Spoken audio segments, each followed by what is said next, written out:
Hello everyone. इससे पहले मैं बाल विकास के विभिन्न अर्थों को लेकर आए थे।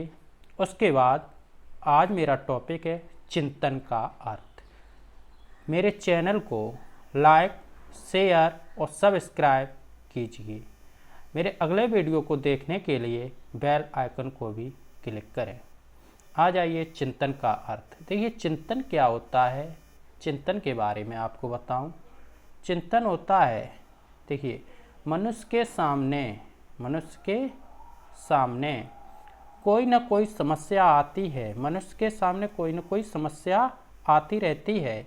ऐसी स्थिति में बहुत समस्या का समाधान करने के लिए उपाय के बारे में सोचने और उसमें समय बिताने में, विचार करने में उसको कर देता है। यानी जैसे कोई चीज़ होती है, इंसान के अंदर जो होती है कोई न कोई समस्याएं आती रहती हैं। उनको समाधान करने के लिए, उनके बारे में सोचने के लिए वह कुछ न कुछ विचार करने लगता है। समस्या का किस प्रकार समाधान हो, इसके बारे में वह सोचने लगता है। ठीक है, समस्या किस प्रकार समाधान हो, इसके बारे में वह विचार करना आरंभ कर देता है।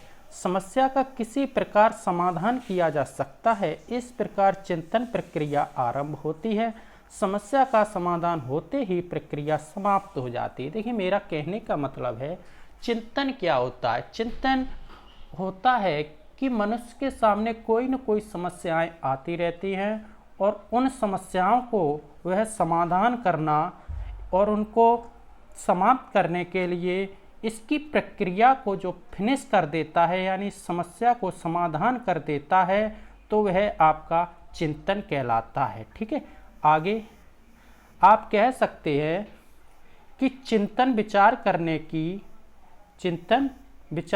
की वह प्रक्रिया है।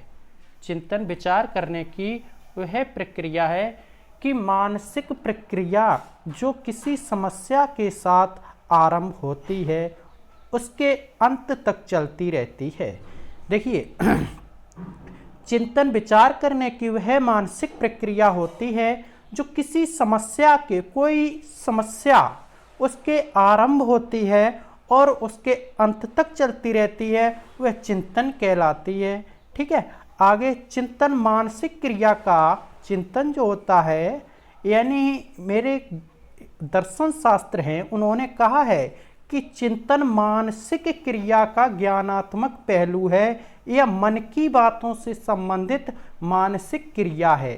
ठीक है, यानी चिंतन जो है वो मानसिक यानी मस्तिष्क और ज्ञान यानी मानसिक, मन और ज्ञान के दो पहलू हैं। ये मन की बातों से संबंधित मानसिक क्रिया है। ये हमारा दर्शन शास्त्र रॉस ने कहा है। उसके बाद देखिए चिंतन के प्रकार के बारे में, अब चिंतन के प्रकार के बारे में मैं आपको बताऊं। नंबर 1 चिंतन में होता है प्रत्यक्षीकरण चिंतन। ठीक है, प्रत्यक्षीकरण चिंतन चिंतन के प्रकार में होता है प्रत्यक्षीकरण चिंतन। तो यह चिंतन की सरलतम विधि है, बहुत सरलतम विधि है। जो इस चिंतन प्रक्रिया में चिंतन किसी व्यक्ति, वस्तु, घटना के, ठीक है, चिंतन किसी व्यक्ति, वस्तु, घटना के प्रत्यक्षीकरण से प्रारंभ होता है। ठीक है, जैसे इमली देखकर मुंह में पानी आना, यानी यह प्रत्यक्षीकरण है। जो चीज़ सामने है उस चीज को देखकर या किसी वस्तु को देखकर उसके लालसा होना, प्रत्यक्षीकरण होना, उसमें उत्पन्न होना। जैसे इमली को देखकर मुंह में पानी आ जाता है। ठीक है, उसी प्रकार हमारा प्रत्यक्षी चिंतन है। इसमें देखिए नंबर 2 है अमूर्त चिंतन। अमूर्त, अब आपने इमली देखकर मुंह में पानी आना। दूसरा उदाहरण मैं आपको दे रहा हूं, जैसे किसी, आप गाड़ी को देख रहे हैं और उस गाड़ी को देखने की लालसा आपके दिल में उत्पन्न हुई कि काश ये गाड़ी मेरी होती। वैसे किसी हलवाई की दुकान के सामने से गुजर रहे हो, आपने वहाँ पर कुछ चीज़ देख ली, मिठाइयाँ देख ली और मुंह में आपके पानी आ गया। उसी प्रकार जो होता है आपका प्रत्यक्षीकरण चिंतन होता है। अब अगला बात करें अमूर्त चिंतन। देखिए अमूर्त चिंतन के बारे में बताऊं आपको कि इस चिंतन में किसी वस्तु के संपर्क में आना, कोई वस्तु है उसके संपर्क में आ जाना आवश्यक नहीं है। ठीक है, इस चिंतन को प्रत्यक्षीकरण चिंतन से श्रेष्ठ माना जाता है। इस चिंतन में प्रतीक चिन्हों को देखकर चिंतन आरंभ होता है। देखिए मेरी बात समझिए कि इस चिंतन में किसी वस्तु के संपर्क में आना आवश्यक नहीं होता है, लेकिन कोई चिंतन है, प्रत्यक्षीकरण है, उस चिंतन से श्रेष्ठ माना जाता है कि इस चिंतन में प्रतीक चिन्हों को देखकर चिंतन आरंभ होता है। जैसे कोई आपके चिन्ह हैं उन्हें देखकर आरंभ हो जाता है। जैसे रेड क्रॉस को देखकर आप सोचते हैं कि यहाँ पर बालक हॉस्पिटल के बारे में सोचना आरंभ कर देते हैं। ठीक है, जैसे आपको मैं अब बताऊं कि अमूर्त चिंतन क्या होता है। अमूर्त चिंतन जो होता है आपका, अमूर्त चिंतन होता है जैसे किसी का सिंबल बना होना। जैसे आप रेड क्रॉस का चिन्ह बना हुआ है, उसे देखकर आप समझ जाएंगे। आगे पुल वगैरह है, अगर किसी रास्ते से आप जा रहे हैं वहां पर अगर पुल है तो पुल का सिंबल आपको दिखाई देगा। आगे अगर रास्ता खराब है तो उसका आपको चिन्ह दिखाई देगा। तो ये होता है आपका अमूर्त चिंतन। ठीक है, इसके बाद आइए आप सर्जनात्मक चिंतन। सर्जनात्मक चिंतन क्या होता है उसे भी समझ लीजिए आप। सर्जनात्मक चिंतन जो होता है आपका वो होता है कि चिंतन वस्तुएं, यानी चिंतन वस्तुएं घटनाओं एवं परिस्थितियों का विश्लेषण करता है।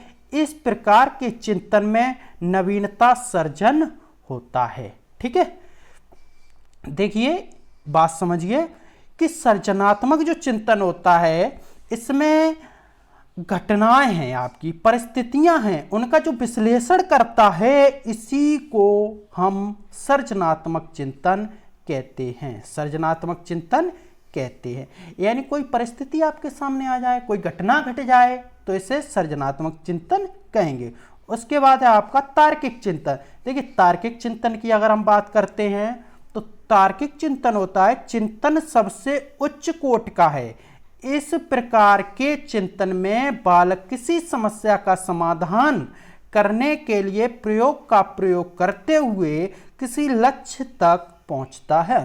देखिए तार्किक चिंतन में क्या होता है कि बालक जो होता है अब उसे किसी एक बड़े लक्ष्य तक पहुंचना है तो उसमें वह लगातार प्रयोग करता रहता है और प्रयोग करने के बाद वह सक्सेस होता जाता है। पहली बार चलो अनसक्सेस हुआ, दूसरी बार भी अनसक्सेस हुआ, तीसरी बार भी अनसक्सेस हुआ। लगातार इस प्रक्रिया को करता रहेगा तो कभी ना कभी यह सक्सेस हो जाएगा। इसी को हम तार्किक चिंतन कहते हैं। इसे विचारात्मक चिंतन भी कहते हैं। देखिए विचारात्मक चिंतन क्या है।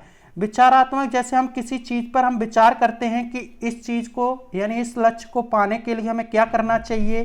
ठीक है, यह विचारात्मक चिंतन भी कहलाता है। यह चिंतन उच्च कक्षा के बालकों में उत्पन्न करना चाहिए। ठीक है, जो उच्च कक्षा के यानी बड़ी क्लास के अपने से सीनियर से उसको उत्पन्न करना चाहिए। आगे अगर हम बात करें चिंतन और शिक्षा के बारे में, देखिए चिंतन और शिक्षा क्या है आपकी कि बौद्धिक विकास में, आप समझ रहे होंगे, बौद्धिक विकास में चिंतन और शिक्षा का मेन चीज समझिए। जहां पर आप चिंतन करते हो, चिंतन की अगर मैंने बात की तो चिंतन वह होता है कि आपके सामने कोई समस्या है और उस समस्या को लगातार आप दिमाग, मानसिक और ज्ञानात्मक दोनों क्रियाओं का जो विश्लेषण होता है वो आपका चिंतन का अर्थ कहलाता है। समझिए इस बात को। ठीक है, अब चिंतन और शिक्षा की बात करते हैं हम, तो चिंतन और शिक्षा है आपकी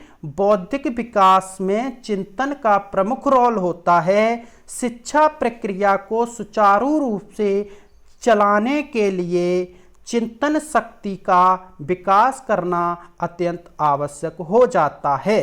कि अगर शिक्षा की प्रक्रिया में हैं आप, तो चिंतन करना यानी कि मानसिक उत्पन्न करना आपका सुचारू रूप से आवश्यक हो जाता है। ठीक है, आगे अगर हम बात करते हैं, बालक में चिंतन शक्ति का विकास, यानी कोई बालक है और उसमें चिंतन शक्ति का विकास करने के लिए निम्न भाषाओं का ध्यान, यानी निम्न बातों का ध्यान रखना चाहिए कि बालक में अगर चिंतन करने की जो शक्ति होगी और विकास करने की, तो उससे निम्न बातों का ध्यान रखना चाहिए। देखिए, नंबर 1, भाषा विकास पर ध्यान देना चाहिए, भाषा और विकास पर ध्यान देना चाहिए।